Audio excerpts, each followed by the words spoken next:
다 됐더라.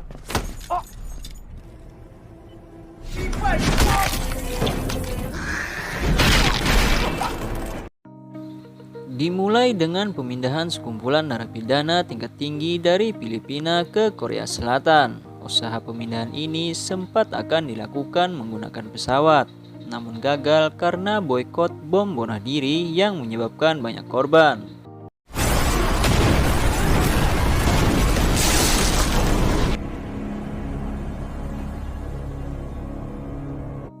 Lalu kemudian di sebuah pelabuhan Burbat, Manila, Filipina, para narapidana akan diangkut menggunakan sebuah kapal Frontier Titan pada pukul 5 sore. Pada saat bom bunuh diri waktu itu menewaskan 7 polisi dan 30 penumpang bandara terluka. Para polisi yang akan mengawal narapidana ini diperkirakan berjumlah sekitar 20 orang dengan pengalaman lebih dari 10 tahun dalam hal kasus kekerasan. Sebelum naik ke kapal, mereka diabsen satu persatu oleh seorang yang memimpin pengawalan narapidana tersebut yang bernama Wu. Ketika Wu memanggil nama-nama dari para napi untuk naik ke kapal, tiba-tiba ada seorang pria bernama Jung yang menyinggung tentang putrinya Wu. Sepertinya si Jung ini pernah melakukan suatu tindak kejahatan terhadap putrinya Wu, sehingga membuat Wu langsung naik pitam. Walaupun sudah dihajar, Jung tetap mencoba untuk melawan, sehingga membuat Wu semakin marah. Tak lama kemudian ada seorang dokter bernama Sung Wook dan seorang perawat bernama Yunji yang akan ikut dalam pengawalan para napi. Para napi pun akhirnya mulai menaiki kapal Frontier Titan. Di sisi lain, seorang pemimpin komando pusat yang bernama Dai Wong berniat mengambil alih pemantauan pergerakan kapal para napi.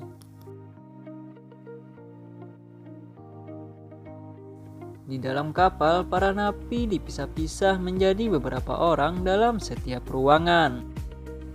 Di sini diceritakan si Jung ditangkap karena telah melakukan pemerkosaan dan telah membunuh 13 orang. Serta Doil yang didakwa karena telah melakukan insiden kekejaman khusus terhadap Interpol. Berpindah ke narapidana wanita bernama Cho Myung-ju yang ditangkap atas tuduhan pembunuhan pasangan dan mertuanya. Setelah selesai mengamankan para napi, Kapten Wu memberikan arahan kepada semua bawahannya untuk tidak lengah sedikit pun dalam mengawasi para napi. Tepat pada pukul 5 sore, kapal pun akhirnya berangkat. Tanpa sepengetahuan Yunji, Dr. Wu mengambil beberapa peralatan medisnya. Kapten Wu mengatakan kalau pengawalan ini akan berlangsung selama 3 hari.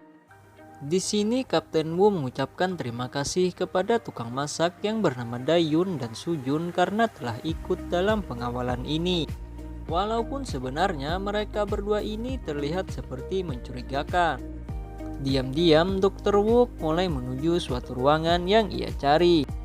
Dengan bantuan denah kapal yang ia punya, Dr. Wu akhirnya menemukan ruangan tersebut. Di sisi lain, Sujun terlihat menghancurkan sebuah pengait kunci yang sudah digembok. Kembali ke Dr. Wook yang bertemu seorang pria yang kita sebut saja bernama Jimin. Jimin lalu menyuruh Dr. Wook untuk langsung menyuntikkan suatu cairan yang ia pinta. Betapa terkejutnya Dr. Wook ketika melihat seorang yang akan ia suntik seperti suatu mayat yang sudah mulai membusuk. Rupanya Jimin berniat melakukan sebuah eksperimen terhadap orang tersebut.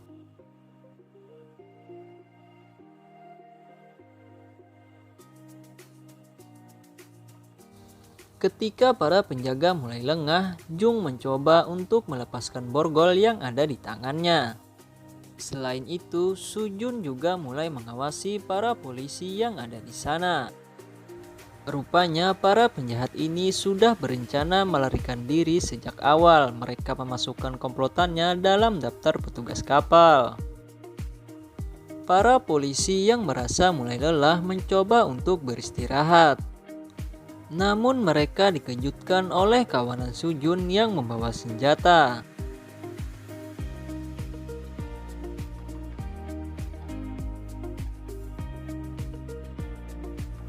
Sojun yang merasa rencananya sudah ketahuan, ia pun langsung menghajar ketiga polisi itu dengan sangat sadis. Para polisi yang tak menyangka akan diserang, akhirnya mereka pun harus tewas. Dan menyembunyikan mayat mereka di sebuah ruangan pendingin. Tak lama kemudian mereka memasuki ruangan nahkoda kapal dan berusaha mematikan semua saluran sinyal yang ada di kapal itu agar tidak bisa dilacak oleh pihak Korea. Wong yang mengetahui kehilangan kontak, ia segera menyuruh bawahannya untuk segera mencari cara agar bisa terhubung kembali dengan kapal Frontier Titan. Selain itu, Dayon merasa ada yang janggal karena sinyal di HP-nya tiba-tiba hilang. Ia lalu mencoba menghubungi Kapten Wu, namun tidak ada jawaban. Dayon pun akhirnya memutuskan untuk mengecek keadaan kapal. Jung yang berhasil membuka borgolnya lalu memberikan kawat yang ia gunakan kepada temannya, namun hal itu ketahuan oleh para penjaga. Tanpa pikir panjang, Jung langsung menghajar polisi itu. Tak lama kemudian, para penyusup yang lain juga ada di sana. Pertumpahan darah pun tak terelakkan lagi saat mereka menghajar para polisi dengan membabi buta.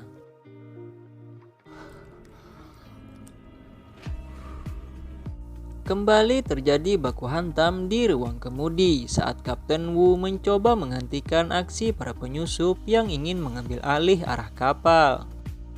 Walaupun harus memakan banyak korban, Kapten Wu akhirnya bisa membunuh para penyusup tersebut.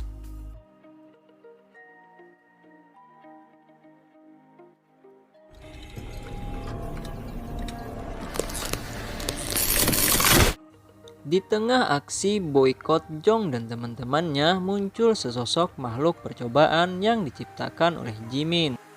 Atau kita sebut saja bernama Alpha. Alpha membunuh semua orang tanpa pandang bulu. Para penumpang kapal kargo Frontier Titan berusaha bertahan hidup dari serangan Alpha. Alpha memiliki kekuatan yang jauh di atas manusia biasa. Ketika ia memukul, melempar, atau menendang, manusia akan rontok dibuatnya.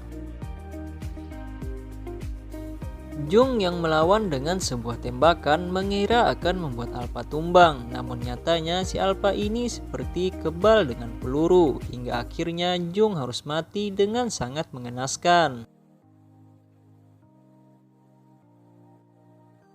Jadi sebenarnya film ini bukan tentang penjahat versus polisi, tapi tentang pertarungan antar makhluk percobaan. Wong yang merasa ada masalah di kapal Frontier Titan, ia pun akhirnya mendatangi kapal tersebut bersama anak buahnya. Di sana Wong bertemu dengan Chomyung. Ketika Chomyung menceritakan apa yang terjadi, Wong tiba-tiba membunuhnya. Karena sebenarnya mungkin Wong sudah mengetahui bahwa itu adalah ulahnya Alpha. Dayon yang melihat kejadian itu juga dibunuh oleh Wong karena Wong merasa kesal dengan pengawalan para polisi yang dianggapnya tidak becus. Ketika Wong ingin menimbak Doil, Doil pun langsung menyerang balik.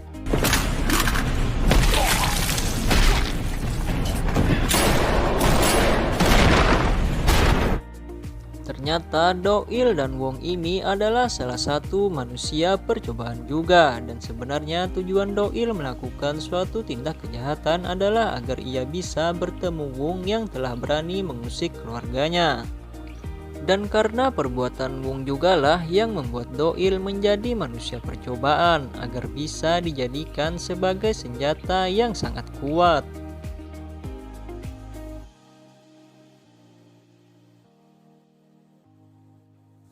Singkat cerita, Alpha akhirnya mati di tangan Wong. Karena Doil yang tak mau diajak bergabung oleh Wong, lalu kemudian Wong dan Doil saling jual beli serangan.